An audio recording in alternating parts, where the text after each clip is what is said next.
तो नमस्कार, आदाब, सत श्री अकाल। I welcome you all to another episode of our show, जिसको हम कहते हैं द परी शो, जिसमें हम आपको बताते हैं आपके काम की बात, आपके देश की बात, आपके मतलब से जुड़ी हुई बात, आपकी आमदनी से जुड़ी हुई बातें बहुत ही कम शब्दों में, संक्षेप में, एक विश्लेषणपूर्ण जानकारी हम आपके समक्ष प्रस्तुत करते हैं। आज की बात शुरू करने से पहले मैं आप सभी लोगों का धन्यवाद करना चाहती हूँ कि आप लोगों ने फेसबुक पे इतने ज़्यादा शेयर्स हमारे वीडियोज़ को दिए हैं और इतने पॉजिटिव कमेंट्स दिए हैं, जो वास्तव में बहुत मोटिवेटिंग है हमारे लिए, हमारे टीम के लिए। हम चाहते हैं कि आपके सामने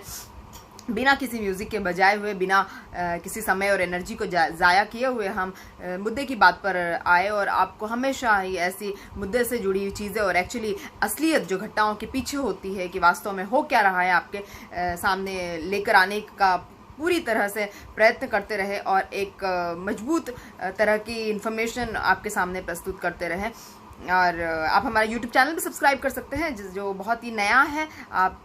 परी टॉक्स टू देश की जनता लिखकर हमारे सारे वीडियोस को देख सकते हैं। हमारे चैनल को सब्सक्राइब कीजिए और बेल आइकन को क्लिक करके ऑल पे क्लिक करना मत भूलिए। तो आज बात करते हैं कि संसद के सत्र का दूसरा दिन आज था और विपक्ष ने वैसे ही जैसे रिटन में क्वेश्चन आंसर सेशन था, तो विपक्ष ने क्वेश्चन आंसर सेशन में क्वेश्चन लिख के दिया एलएसी के बारे में। और आप जब जवाब सुनेंगे तो आप फिर से धरे की धरे रह जाएंगे कि जवाब क्या मिला। राजनाथ सिंह जी से सबसे पहले सवाल पूछा गया। रणदीप सुरजेवाला जो कांग्रेस के राष्ट्रीय प्रवक्ता है, उन्होंने सवाल पूछा कि एलएसी के बारे में आदरणीय राजनाथ जी बताइए, क्या एलएसी में इतना तनाव क्यों है, इतनी उठापटक एलएसी में क्यों चल रही है, इतने सारे सैनिक क्यों तैनात किए जा रहे हैं, MiG-29, सुखोई और तेजस और अब राफेल, इतने सारे लड़ाकू विमान क्यों तय किए जा रहे हैं, क्यों इतने साजो सामान तैनात किए जा रहे हैं, क्यों इतने लॉजिस्टिक्स जो है प्रोवाइड किए जा रहे हैं एलएसी पर, ऐसी क्या बात है। राजनाथ सिंह हमारे जो रक्षा मंत्री जी हैं, उन्होंने कहीं से कहीं तक भी ये बात मानी नहीं, स्वीकारी नहीं कि 48 किलोमीटर्स का हमारा जो लेह लद्दाख का क्षेत्र है वो चीन ऑलरेडी कब्जा करके बैठा हुआ है। चीन हमारे पूर्वी लद्दाख, गोगरा, कोंगरा, मतलब लेके पूर्वी और दक्षिणी इलाकों में कब्जा करके बैठ चुका है। उन्होंने ऐसी कोई भी बात जो है मानने से इनकार कर दी। उन्होंने कहा कि क्योंकि चीन ने पूर्वी लद्दाख, गोगरा, कोगरा में सब जगह अपने ज़्यादा से ज़्यादा सैनिक तैनात कर दिया है, इसलिए हमें भी जो है संवेदनशील स्थिति को देखते हुए हमारे सैनिक तैनात करने की ज़रूरत पड़ी। ऐसे जवाब की सुनने की देरी थी और लोकसभा से सारे ही विपक्ष के नेता वॉकआउट करके निकल गए, क्योंकि पूरे देश से छुपा हुआ नहीं है कि किस तरह से चीन जो हमको 20 मई के बाद से लगातार परेशान कर रहा है। और 20 मई के बाद लगातार तनाव का माहौल है। फिंगर 8 से लेकर अब चीन जो है फिंगर 4 तक आ गया है और अभी जो है पेंगोंग लेक में जो है बहुत बुरे हालात हैं। अब पूर्वी इलाकों से धीरे धीरे पश्चिमी इलाके तक चीन अपना कब्जा फैला रहा है और दक्षिणी इलाके तक भी अपना कब्जा फैला रहा है। चीन ने वहाँ पर अपनी एकदम मजबूत संचार योजना बनाए रखने के लिए वहाँ पर जो एक तरह से वायरिंग, सरल शब्दों में कहे तो, फैलानी शुरू कर दी, ताकि उनकी हम लोग रेडियो वेव्स का इस्तेमाल करते हैं। और उसी तरह से चीन ने जो है वहाँ पर सारे साजो सामान तैयार कर दी है, जो उनको कम्युनिकेशन के लिए हेल्प करेंगे, जो उनको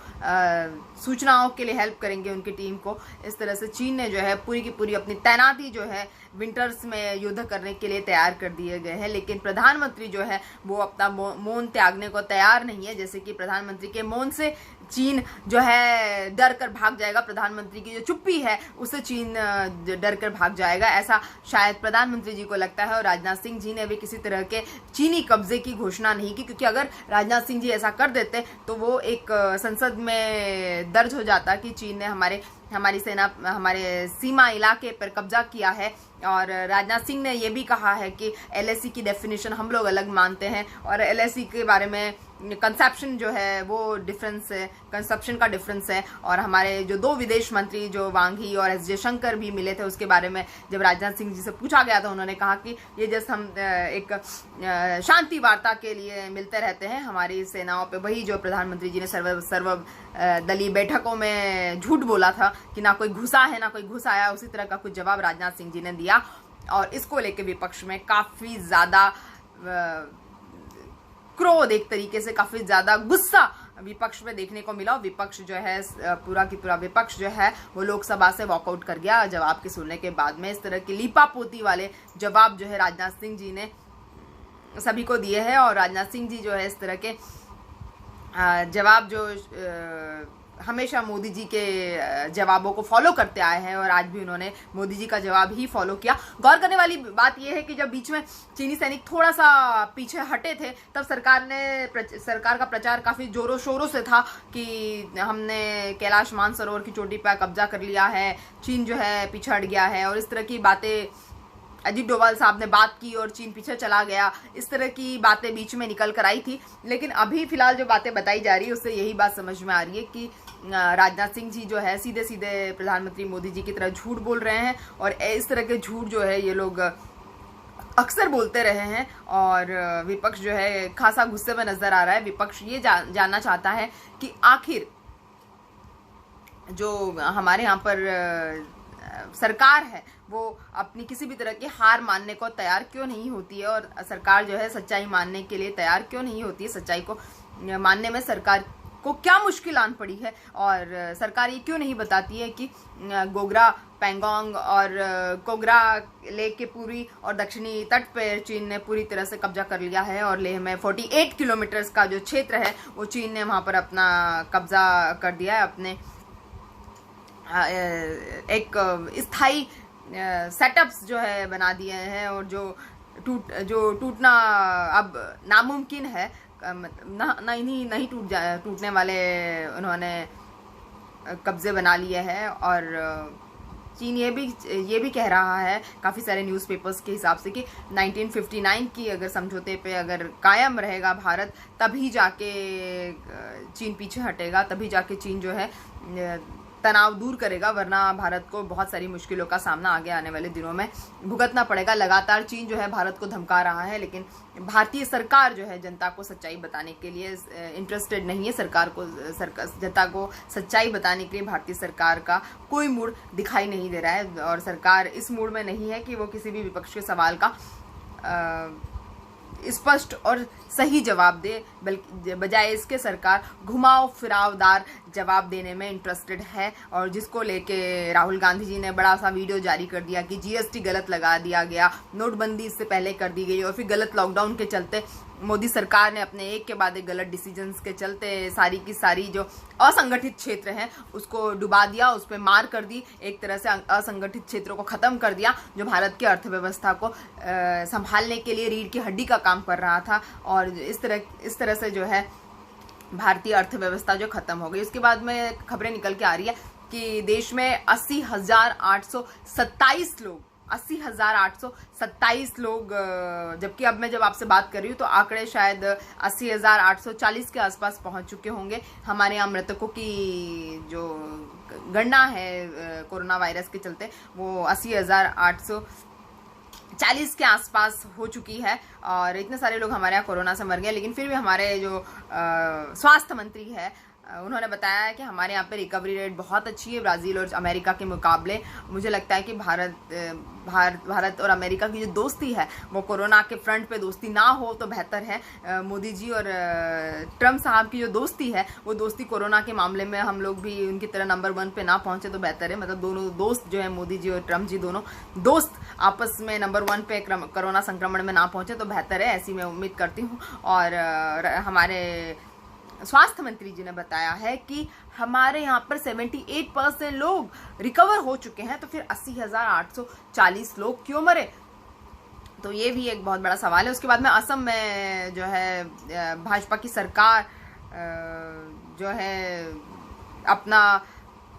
गठबंधन से अपना समर्थन वापस लेने वाली है। नेशनल पीपल्स पार्टी असम की जो है वो सत्ताधारी पार्टी है, और ऐसा बताया जा रहा है कि नेशनल पीपल्स पार्टी ने बीजेपी के साथ मिलकर सरकार बनाई है असम में। और नेशनल पीपल्स पार्टी ने जनजातीय